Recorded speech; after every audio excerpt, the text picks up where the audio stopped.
மனைவியாக இருக்கின்றவரை அவர் சேருகின்ற இடமாகிய திருமண பந்தத்தில் இணைக்கும் பொழுது மனால் கையிலே பிடித்துக் கொடுக்கின்ற முதல் நிகழ்வு கன்னியை தானம் செய்யும். பெண் தானம் பண்ணாதான் மாங்கனி தானம் பண்ண முடியும்.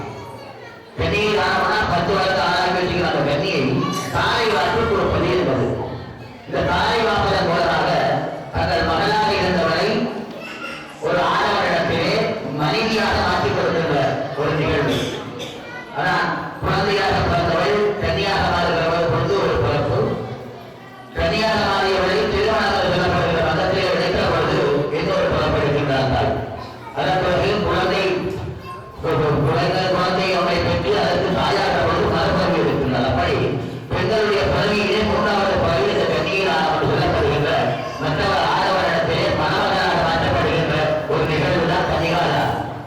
அந்த முதல் கன்னிக்கு ஆசை கொடுத்தது முதல் அந்த தந்தையார் தாயாருக்கு அவருக்கு கூட்டு சம்பந்தமான எந்த தொடர்புகளும் கிடையாது. அதான் கல்யாணத்தை கொடுக்கிற பொண்ணோட இருக்கக்கூடிய அப்பாவுடைய வயசீட்டுகள் பெண்ணுக்கு கிடையாது, ஆண்மகனுக்கு இருக்கின்றது. ஆகையினாலே இப்பொழுது மகாலட்சுமியிலே தனியை தானம் செய்து கொடுக்கின்ற மகாலட்சுமியினுடைய பூஜை நடைபெறுகிறது. இங்கே மகாலட்சுமியுடைய தந்தையாகவும் தாயாகவும் இருக்கின்ற காட்சிநாத குருக்களிடத்திலே மகாலட்சுமிக்கு அப்பா அம்மாவாக இருக்கின்ற சிதறல் அவர்கள் குடும்பத்தார்கள், தாய் வந்து ஒரு குடும்பத்தார்கள் பாவனையாக இங்கே அவர்கள் தந்தை தாய் அவர்களுடைய தோற்றங்களை இங்கே படித்து இங்கே அந்த கன்னியை தானம் செய்து கொடுத்திருக்கின்றோம். இவரிடம் பிரார்த்தனையோடு இந்த புஷ்பமாதாவுடைய திருமணத்தை புரட்டி வழிபாடு செய்து அவர் அனுகூலமாக வருகின்றோம்.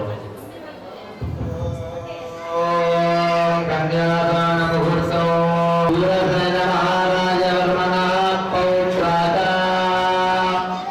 वसुदेव महाराज कर्मणः पुत्राद श्रीमान नारायण स्वरूपाय पराय पुत्रौ आत्रेय गोत्रोद्भवा सुवीर महाराज कर्मणो नत्रे सुधर्म महाराज कर्मणः पौत्री आहास महाराज कर्मणः पुत्री महालक्ष्मी स्वरूपिणी மதியாம் கன்யாம் வசிஷ்டோத்ரோத்பவஸ்ய பௌத்திரனாகப்படுகின்ற சூரசேன மகாராஜ புத்திராஜா சூரசேன மகாராஜனுடைய புத்திரனாகப்படுகின்ற ஸ்ரீமான் நாராயண ஸ்வரூபாஜா ஸ்ரீமான் நாராயண பெருமான் என்று சொல்லப்படுகின்ற மணமகனுக்கு ஆத்ரேய கோத்ரோத்பவா ஆத்ரேய கோத்திரத்திலே பிறக்கப்பட்ட சுவீர மகாராஜாவுடைய பேத்தியாகவும் சுதர்ம மகாராஜனுடைய பௌத்திரியமாகப்படுகின்ற ஆகாச மகாராஜ சர்மனுடைய மகளாகப்படுகின்ற மகாலட்சுமி என்று சொல்லப்படுகின்ற அழகிய வதுவை கன்னியை இன்று முதல் கன்னியை தானம் செய்து கொடுக்க இருக்கின்றோம். அவருடைய அனைத்து விதமான சொந்தங்கள் சொத்துக்கள் அனைத்துக்கும்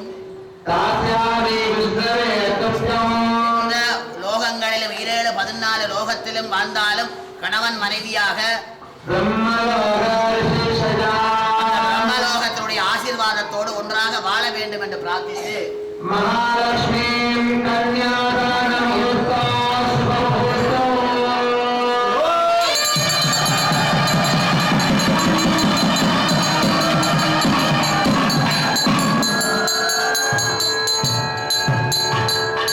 இப்பொழுது கன்னிகாதானம் நடைபெற இருக்கிறது. மகாவிஷ்ணு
பையனுமாகப்படுகின்ற வாசுதேவ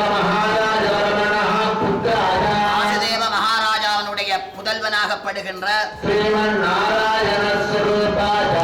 ஆதி நாராயணனாகிய அழகுமிகு மன்மதனாகிய கிருஷ்ண பரமாத்மாவை அநாதி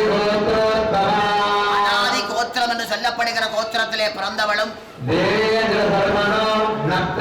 தேவலோகத்திற்கு அதிபதியாகிய தேவேந்திரனுக்கு பேத்தியாகவும் மகேந்திர சரவனுடைய பேத்தியுமாகின்ற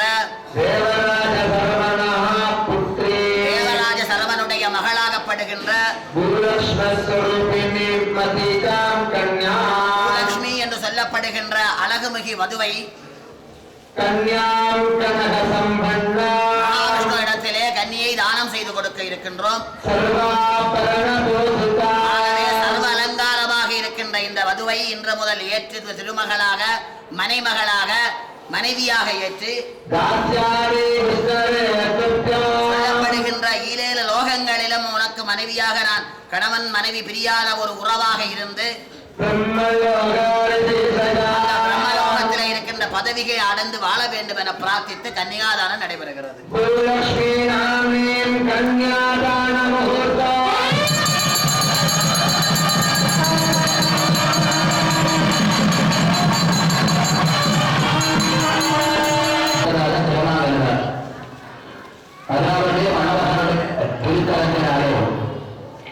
மஞ்சள் நூலினாலே இணைக்கப்பட்ட கயிற்றில் தங்கத்தினாலே செய்யப்பட்ட திருவாங்கத்தை மணவகன் கைகளினாலே மணவகன் கலத்திலே சூடுகின்ற அந்த வாக்கியம் தான் ஒரு பெண்ணுக்கு அந்த அடுத்த கட்டமான மனைவி என்கின்ற அந்த தகுதியை வழங்குவது. அந்த மணவகன் எந்த தலைவியை அவன் கலத்திலே கட்டுகிறானோ அந்த முதல் அவள் அந்த கணவனுடைய ஜீவனையும் உயிரையும் தன் கட்டத்திலே துவந்து கொண்டு இறுதிவரை அதை நேற்று உருகி அவர் ஆயுதோடு இருந்தால் மட்டுமே நான் சுமங்கலியாக இருக்க வேண்டும் முடியும் என்பதனாலே அந்த தாலிக்கும் அந்த நூலுக்கும் உறுதி செய்கின்ற நிகழ்வு தான் இந்த திருவாதிரிகாரர்களுடைய பெருமையும் அதனுடைய பிரகாசமும். மஞ்சள் கட்டுறதே கிடையாது. 10 பவுன் 15 பவுன் கொடி தான் கட்டுறோம். கொடி ஏன்னா நம்ம லட்சம் கல்யாணம் பண்றோம். 5 ரூபா மஞ்சள் கயிறு கட்டுவாங்க. மஞ்சள் கயிற்றுனா 3 முடிச்சு போட முடியும். காலியில மட்டும்தான் போட முடியும். அதனால அதற்கான தத்துவங்கள் எல்லாம் அவங்க இல்லாம போறதுனாலதான் இப்ப அந்த காலத்துல மாங்கல்யம் தந்துனாகனா மகஜீவனை ஏற்றுனாக என்பது நமது திருப்பத்தில் சொல்லப்படுகின்ற மந்திரம். அது மாங்கல்யம் தந்துனாகனா லோக ஜீவனை ஏற்றுனா அந்த உலக நன்மைக்காக நமது நிலையில நமக்கு மட்டும்தான் இறைவனுடைய திருமணம் தான் உலக நன்மை. உலகத்திலே திருமணமாக இருப்பவர்கள் நான் எல்லா விஷயங்களால் பாதிக்கப்பட்டவர்கள் எல்லாம் லோக சேவை ஏற்பட வேண்டும். உலக நன்மைக்காக நடைபெறுவதுதான் இறைவனுடைய திருமணங்கள். இதை செய்வதன் மூலமாக உலகத்தில் நடைபெற்றிருக்கிற திருமணங்கள் எல்லாம் நடைபெறும். கடந்த திருமணங்கள் வந்து நிறுத்தி நிற்கும். ஆகவே இந்த நேரத்திலே சுமங்கலிகளாக இருப்பவர்கள் நாம் மீண்டும் சுமங்கலிகளாக பெருமை இருந்தவர்களாக வாழ வேண்டும். அதற்கு புருஷன் நல்லா இருக்கு. ஒரு நல்ல தான் மனிதன் மூலம் வைக்க முடியாது. நல்ல சாப்பாடு கொடுத்து புஷ்டியாக வச்சுக்கணும். நம்ம எல்லாம் வச்சுட்டு கொடுத்தாரு கொஞ்சம் போட்டு கொடுத்தாரு. நம்ம இருந்தாதான் நம்ம பட்டுச்சாரி கட்டலாம், நகை போடலாம், பூ வைக்கலாம், பொட்டு வைக்கலாம், மஞ்சள் பூசலாம். அதனால புருஷன் எல்லாம் புருஷனை தவிர யாரும் கொடுக்க முடியாத மஞ்சள் பூங்குவோம். அதனால நாம கண்ணன் தெய்வம் அழைக்காமல் பரவாயில்ல அந்த சாப்பாடு கொடுக்க பார்த்துது. ஆகவே இப்போது மகாலட்சுமியுடைய திருமணம் இருக்கிறது. எல்லோரும் அந்த மகாலட்சுமியை வேண்டி நீங்கள் எல்லோரும் மகாலட்சுமி கூட வாரத்தை பார்த்து வர வேண்டும் என்றோம்.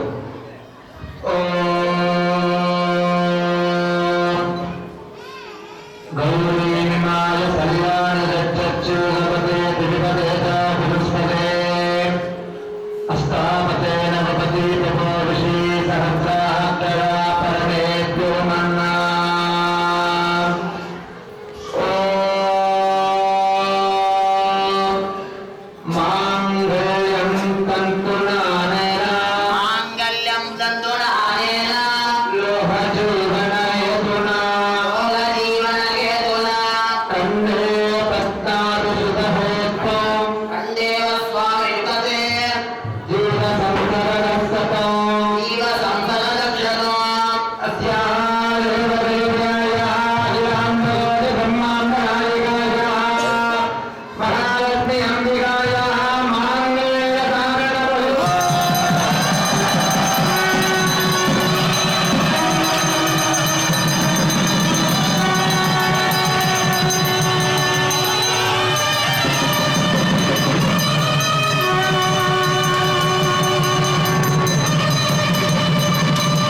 மாத்தினார்.